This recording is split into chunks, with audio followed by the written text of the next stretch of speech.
müəyyən qədər sıxlığını da müəyyən edə bilər.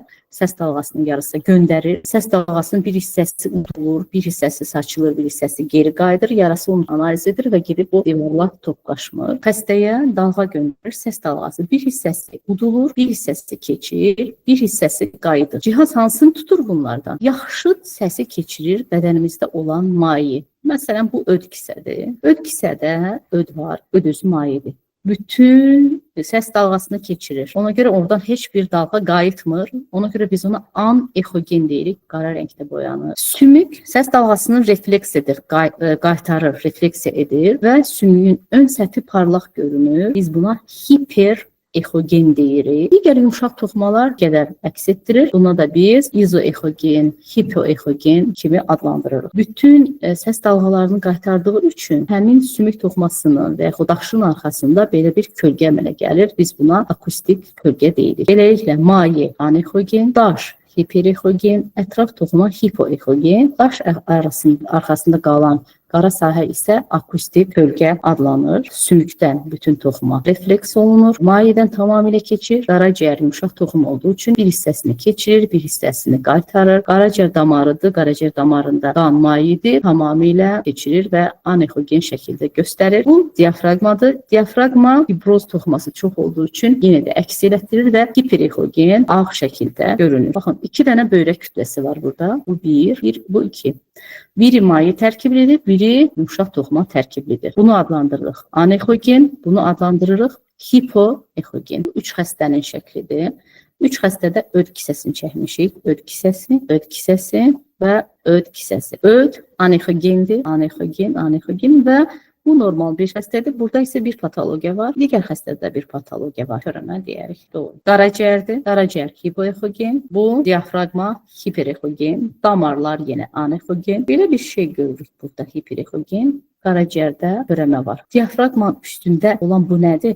Ağciyər. Amma nə rəngdə görünür? Xəstədə şiş olduğu üçün plevra daxilinə maye yığılır. Üstünlüyü nədir? Radiasiya yoxdur, portativdir. Daşıyıb xəstənin yatağında da baxa bilirik. Sürətlə diaqnoz qoyulur. Məsələn, təcili yardıma gələn xəstələrdə bir dəqiqə ərzində biz ultrases edirik və böyük boşluqlara yığılan mayeni görə bilərik. Perikarda, plevraya, peritona. Sürətlə diaqnoz qoyuruq. Doppler vasitəsilə qan axınını qiymətləndiririk. Yeni doğmuşun beyninə baxırıq. Yəni, hər bir şeyə, bütün daxili orqanlara, yumşaq orqanlara baxırıq. Çatışmayan cəhəti nədir? KT-yə və MRT-yə nisbətən görüntü keyfiyyəti aşağıdır. Yəni, bayaq gördüyümüz kimi çox rahat görmürük. Yəni, müəyyən bir anatomik bilgilər və vərdişlər lazımdır. İri və obez xəstələrdə səs axır qədər gedib çıxa bilmir. Yenə də havalı üzvlərə baxmaqda çətinlik çəkirik. Çünki səs havalı üzvdə yayılır. Məsələn, mən indi üzümü mikrofona tutub danışıram deyə eşidirsiniz məni. Sağa da tutsam, sola da tutsam eşidəcəksiniz. Çünki hava səsi çox rahat yayır. Havalı üzvdə də bağırsaq daxilində və yaxud ağciyər daxilində göndərdiyimiz səs yayıldığı üçün havalı üzvləri müayinə edə bilmirik. İki, sümükləri də müayinə edə bilmirik. Sümüyü, çünki o da səsin hamısını qaytarır. Sümüyü ancaq sümük üstünə qədər baxa bilirik. Yəni, ultrases üçün də istifadə oluruq, ginekologiyada istifadə edirik və ultrasesin öz terminologiyası var. Bayaq dediyimiz hiperekogen, hipoekogen, anexogen kimi terminologiyası var. Burada mən sizə nə qoymuşam? Hər bir müayinə metodunda xəstənin aldığı radiasiya dozasıdır. Məsələn, döş qəfəsində əgər biz X-ray çəkəriksə 0,02-dir, KT çəkəriksə 7,8-dir. Məsələn, abdominal KT çəkəriksə 12, illik dozamız 3-dür. Yəni, bir il ərzində 3 milizivert ala bilərik. Amma abdominal ultrasesdə nə qədər alar doza xəstə?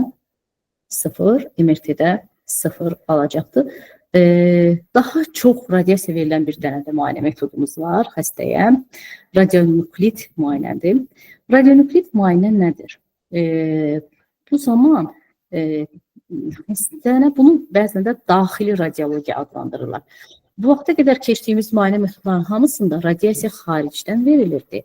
Radionuklit müayinədə xəstənin bədənindən radiasiya yayılır.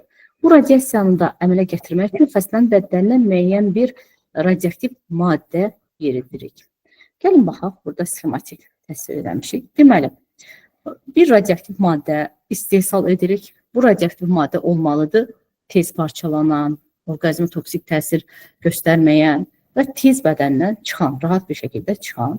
Sonra onu bədəndə rahat hərəkət edə bilən bir preparatla birləşdiririk. Məsələn, şəkərlə onunla birləşdirdik və xəstəni bir dərman aldıq. Buna radiofarm preparat deyirik. Həmin maddəni inyeksiya edirik xəstənin bədəninə. Qan vasitəsilə yayılır. Ona həssas üzvdə toplanır. Ona həssas üzvdə toplanandan sonra bu zaman xəstənin bədəni başlayır radiasiya verməyə və bu radiasiya cihaz tərəfindən tutulur, bizə görüntü şəklində verilir. Bir şəkil qoyun, ondan baxaq.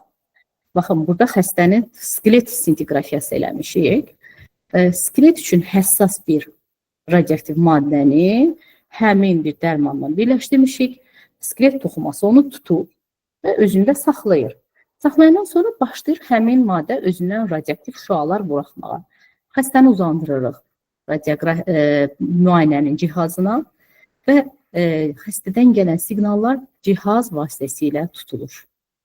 Bu radiofarm preparatlar xəstəyə verilə bilər ağızdan. Xəstə onu nəfəs ala bilər. Məsələn, biz onu əgər ağciyər müayinəsi demək istəyiriksə və yaxud xəstə uda bilər. 3 növü var. Qısa deyəcəm. 2D görüntüsü, buna planar deyirik. 3D görüntüsü, bu spekt adlandırılır. Bir də pozitron emisyon tomografiya, PET. Bunu ayrıca izah edəcəm. Və cihaz necə işləyir?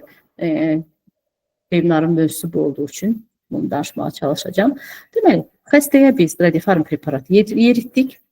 Həmin trop üzv onu tutdu. Sonra xəstəni yerləşdiririk həmin cihaza.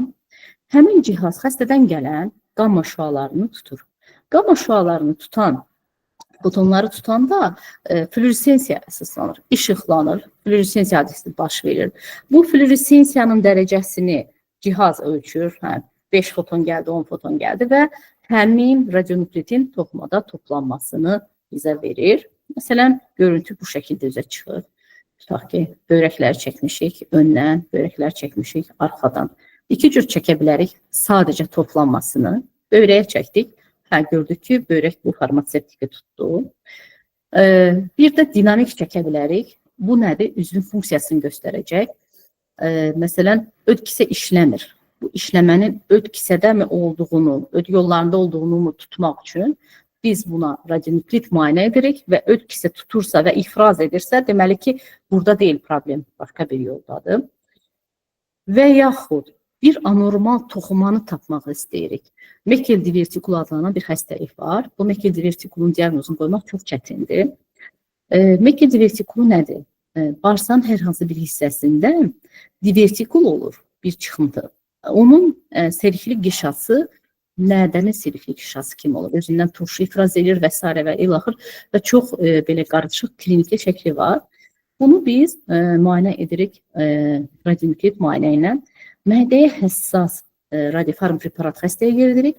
Baxırsınız, xəstənin mədəsi tutub radiofarm preparatı və həmin Meckel divertikulu, həmin radiofarm preparatı tutubdur. Digər bir şəkildə sümkləri olan metastazları görürük, geniş yayılmış metastazları görürük. Digər müayinə metodlarından fərqi nədir? Birincisi dediyim daxili radiologiyadır. Yəni, belə deyək, radiasiya mənbəyi xəstənin bədənidir. İkinci, əsasən funksiya haqqında qərar verir, anatomiya haqqında qərar vermir. Məsələn, gəlin müqayisə eləyək, bu beyin, kəllə mürtəsidir. Çox gözəl bir anatomik şəkil verir. Angiografiyadır, damarları göstərir. Döş qəfəsidir, döş qəfəsini göstərir. Amma məsələn, burada belə bir düyün gördük. Döş qəfəsi komitet tomografiyasında bir düyün gördük. Bu düyünün bir fibroz olduğunu bilmirik. Yəni, necə bir funksiyası olduğunu, yəni aktiv metabolizmasının olduğunu bilmirik. Ona görə xəstəyə həmin radiofarm preparatı yeridirik və bir radionuklit müayinə edirik və görürük ki, həmin preparat çox qəşəng tutur. Həmin düyün, həmin preparatı çox qəşəng tutur. Deməli, metabolik aktiv düyündür. Metabolik aktiv düyün isə xəbər verir bizə xərçəngdən. Digər radioloji metodlardan fərqli olaraq baxırsınız, burada anatomiya çox zəifdir. Demək olar ki, anatomik strukturlar bilirik deyə bilirik ki, bu ağciyərdədir, sağdadır və s. və ilaxır. Amma bilməsək, bilməyəcəyik. Ona görə radionuklit müayinə bizə daha çox funksiya haqqında, metabolik aktivlik haqqında müəyyən xəstəliklərin diaqnozunu qoymağa kömək edir.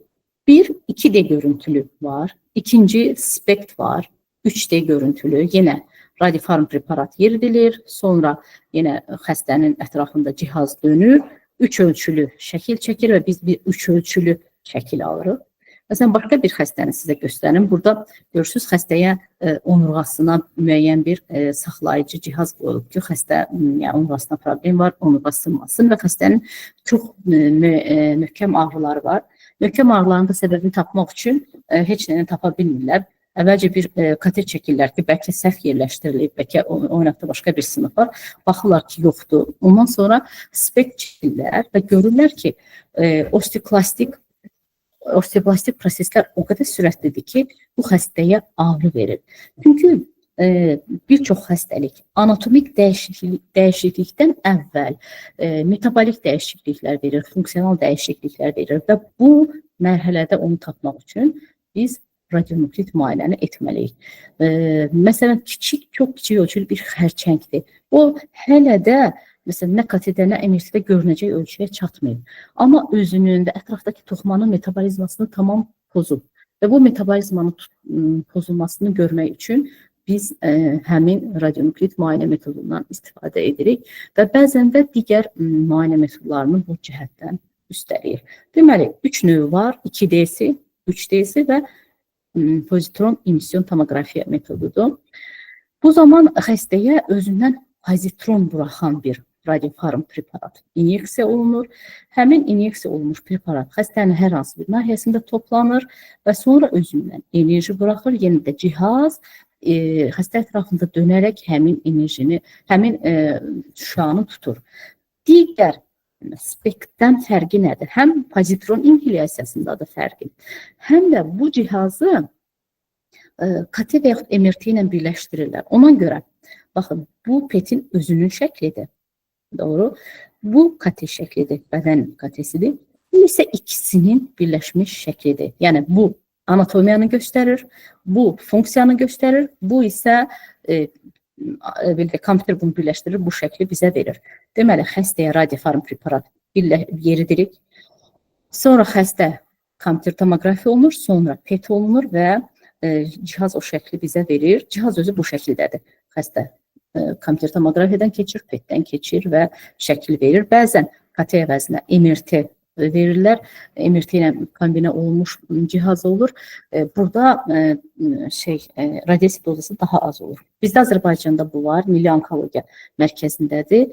Amma bizdə olan kompüter tomoqrafiya iləndir, MRT ilə deyil. Amma oradakı olan mərkəzimizdə bütün laboratoriya var. Yəni, laboratoriyanın olmağı nədir? Biz həmin Sovet vaxtı, həmin o radiofarm preparatlar hamısı başqa ölkələrdən gətirilirdi. Məsələn, tutaq ki, onkologiya sifariş verirdi ki, mən bu həftə 10 dənə tiroid, 2 dənə böyrək müayinə edəcəm. Mənə 5 qram ondan, 10 qram bundan göndər. Yəni, o da samalyotla göndərilirdi. Amma indi nə olur? Həmin laboratoriyadan siklotron adlanan xüsusi cihazda həmin radiofarm preparat hazırlanır. Sonra xəstəyə yeridilir. PET-də ən çox flor istifadə olunur. Floru düzəltmək üçün oksigenə müəyyən bir reaksiya edirlər və radioaktiv flor əmələ gəlir. Həmin o flor bədənə düşəndə yenə də oksigenə və bir pozitrona çevrilir və bir dənə də özündən bir qamma şüası buraxılır və detektor bunların hər ikisini tutur. Ona görə biz buna pozitron emisyon tomoqrafiya deyirik. Pozitron budur. Yəni, müsbət yüklənmiş elektron adlandırırıq. Gəlin, baxaq. Bu şəkildə nə görürük? Baxın, bu kompüter tomoqrafiya şəklidir. Bu xəstənin pozitron emisyon tomoqrafiya şəklidir. Bu isə xəstənin hər ikisinin birləşdirilmiş şəklidir. Yəni xəstəyə radiofarm preparat verilibdir. Həmin bu flor, radioaktiv floru qlükoza ilə birləşdirib xəstəyə yeridirlər. Ona görə qlükozaya həssas üzvlər onu tutur. Ürəkdir, mədatı vəzdə doğrudur bir qədər. Amma baxın, bu xəstədə nəyi görürsünüz boyanıb? Ürək boyanıb bir qədər, miokard, beyin boyanıb, sonra böyrəklər boyanıb və sidik hissə boyanıb. Beyin və ürək ona görə boyanıb ki, qlükozaya həssasdır. Böyrək bəzən də öd kisə boyanır. Ona görə ki, həmin maddə böyrək vasitəsilə süzülür, bədəndən çıxarılır. Ona görə həmin üzvlər boyanır. Gördünüz, beyin, ürək, böyrəklər boyanır. Maddə mübadiləsinə görə, amma necə? Onu da izah edeyim. Mən bayaq dedim, florla edirik. Glukoza ilə birləşmiş florla. Biz başqa bir preparat götürərik. O zaman o, beyin və ürək tərəfindən mənimsənilməz və o zaman biz beyin və ürəyin funksiyasını tapa bilərik. Başa düşdük? Rubidium istifadə edə bilərik, oksigen, nitrogen, karbon və yaxud digərlərinin hamısının biz belə deyək, radioaktiv formasını istifadə edə bilərik. Nə zaman istifadə olunur? Pozitron emisyon tomoqrafiya. Bayaqdan danışdığımız kimi onkologiyada istifadə olunur. Bayaq dedik, iltihab, infeksiya. Məsələn, naməlum müəşşəli qızdırması var, vaskuliti var. Biz də onun mənbəyini tapmaq istəyirik. Nevrologiyada istifadə olunur və kardiologiyada istifadə olunur. İndi yerlərini deyəcəm. Nevrologiyada çoxdur. Daha doğrusu, gəlin birinci baxaq, məsələn, xərçəng xəstəliyinə. Bayaq dediyim, baxın, bir ocaq taxmışıq kompüter tomoqrafiyada. Fibroz da ola bilər, yəni başqa bir şey də ola bilər. Xəstəni edirik yenə də PET. Görür ki, həmin ocaq aktivdir. Hətta bir dənə qabırğa metastazı da var. Bu KT şəklidir, bu PET şəklidir, bu isə ikisinin birləşmiş şəklidir. Aktiv ocaq görünür. Terminologiya burada budur. Aktiv ocaq və yaxud soyuq ocaq. 2, məsələn, qeyri-Hodgkin limfomadır. Görürsünüz, bir çox metastazları var. Amma yenə ürək boyanıb, böyrəklər boyanıb, çünki eliminasiyasına görə 6 ay müalicə veririk və 6 aydan sonra baxırıq ki, heç bir yerində aktiv ocaq yoxdur. Nevrologiyada bir çox xəstəliklərin müayinəsində istifadə olunur. Bunlardan biri də Alzheimer'dir. Alzheimer'də artmış amiloid olur. Amiloidi tapmaq üçün beyinə xüsusi maddə yeridilir, rubidium və ondan amiloidi tapa bilirlər. Ürək müayinəsində istifadə olunur. Ən çox belə deyək də Amerikada radionuklit müayinənin istifadə olunan sahəsi bizdəki kimi onkologiya deyil. Ürəkdə istifadə edirlər. Niyə? Tutaq ki, xəstə infarkt olub və üzərindən 3 gün keçib və biz bilmək istəyirik ki, həmin biz damarı açaqmı, xəstəyə yəni damarı açsaq ürək əzələsi bərpa olacaqmı? Yəni bilmək istəyirik ki, ürəkdə nekroz gedib yoxsa getməyibdir. Xəstəyə radioaktiv maddə verilir və radioaktiv maddə alımında belə bir defekt varsa, soyuq ocaq varsa, deməli ki, həmin sahədə nekroz gedib və xəstənin heç bir invaziv prosedura salmağa ehtiyac yoxdur. Yəni eləsək də fəaliyyəti bərpa olmayacaq. Bu normal ürəkdir. Tam miokard, məsələn, bu belə deyək, sol mədəcik, bu sağ mədəcik. Anatomiya deyil deyə tam görünmür funksiyadır. Bu isə həmin ölmüş mədəcik hissəsidir. Beləliklə, əsas nəticələrimiz nədir? Radionuklit müayinədən. Anatomik deyil, funksionaldır. Funksional bir müayinədir. Fizioloji prosesləri, patoloji prosesləri radionuklit və farmakoloji preparatın birləşməsi ilə tapırıq. 2D-si var, 3D-si var və PET-i var. Daha çox flor istifadə olunur, lazım olarsa başqa bir şey istifadə edə bilərik. Amma baxaq, aldığımız dozaya təxminən 40-a qədər, 20-40 arası dəyişir xəstəyə verdiyimiz radiasiya dozası. Başa düşmək üçün, radiologiyada bütün müayinə metodlarını başa düşmək üçün 3 əsas addım lazımdır. 1, hər bir metod xəstənin bədən quruluşunun görüntüsünü necə əmələ gətirir? Yəni fizikanı. Bugün biz bunu öyrəndik. Rentgen necə əmələ gətirdi şəkli, KT necə əmələ gətirdi, MRT, ultrasəs və radionuklit müayinə. Əgər siz artıq radioloq olmaq istəyirsinizsə, həmin metoda aid normal anatomiyanı öyrənməlisiniz. Bayaq bir neçə misal da göstərdim. Daha sonra ümumi həkim olaraq patologiyaları bilib, həmin patologiyanın ölçüsü, forması, lokalizasiyası və yaxud sıxlığı baxımından araşdırma etməliyik. Bir də hər müayinə metodunun spesifikliyi var, həssaslığı var. Beləliklə, hər metodun həssaslığı və spesifikliyi var. Həssaslıq xəstəliyi olmayan xəstələri seçir. Spesifiklik isə xəstəliyi olan xəstələri seçir. Yəni, bu biraz mürəkkəbdir.